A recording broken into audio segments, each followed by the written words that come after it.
Hello friends, मैं रानी कुमारी आप सभी का स्वागत करती हूँ। हम लोग पढ़ रहे हैं लूसेंट में हम लोग पढ़ रहे हैं संविधान के अनुच्छेद के बारे में।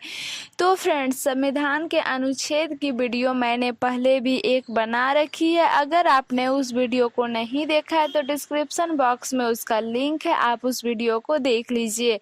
मैंने उस वीडियो में आपको 20 क्वेश्चन के बारे में बताया था। तो फ्रेंड्स, आज हम लोग क्वेश्चन नंबर 21 से स्टार्ट करने वाले हैं। लेकिन फ्रेंड्स, उससे पहले अगर आपने मेरे चैनल को लाइक, शेयर और सब्सक्राइब नहीं किया है तो प्लीज़ मेरे चैनल को लाइक, शेयर और सब्सक्राइब जरूर कर दे। चलिए हम लोग स्टार्ट करते हैं क्वेश्चन नंबर 21 से।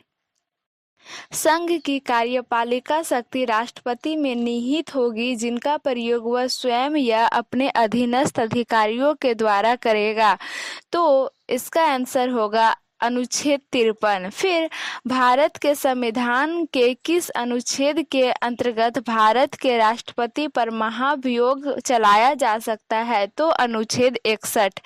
फिर संविधान के किस अनुच्छेद में उपराष्ट्रपति पद का प्रावधान किया गया है? तो अनुच्छेद 63। फिर संविधान के किस अनुच्छेद के अंतर्गत मंत्रीगण सामूहिक रूप से लोकसभा के प्रति उत्तरदायी है? तो अनुच्छेद 75।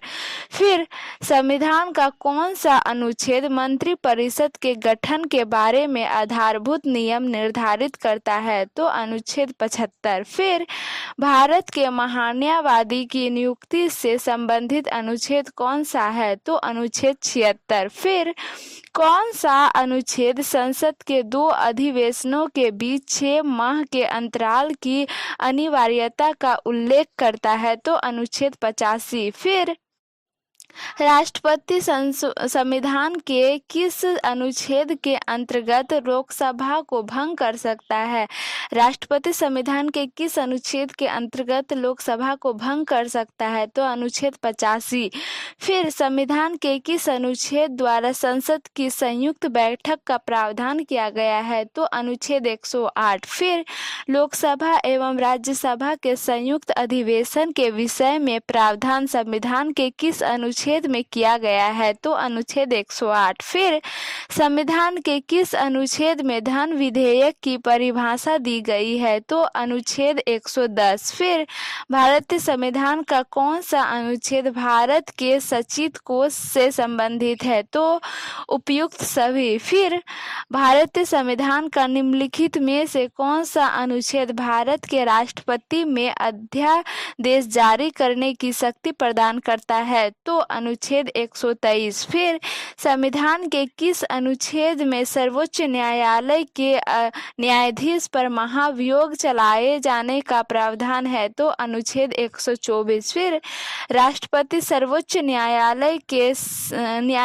से संविधान के किस अनुच्छेद के अंतर्गत परामर्श ले सकता है? तो अनुच्छेद 143। फिर सर्वोच्च न्यायालय अपने द्वारा सुनाए गए किसी निर्णय या आदेश पर पुनरावलोकन कर सकता है। यह व्यवस्था संविधान के किस अनुच्छेद में उपबंधित है? तो अनुच्छेद 137। फिर संविधान के निम्नलिखित में से किस अनुच्छेद में यह व्यवस्था की गई है कि उच्चतम न्यायालय द्वारा विनिश्चित विधि भारत के राज्य क्षेत्र के भीतर सभी न्यायालयों पर आबद्धकर होगी? तो अनुच्छेद 141। फिर भारतीय संविधान में सर्वोच्च न्यायालय तथा उच्च न्यायालय को न्यायिक पूर्वावलोकन की शक्ति प्रदान की गई है, जिसका आधार है अनुच्छेद 32। फिर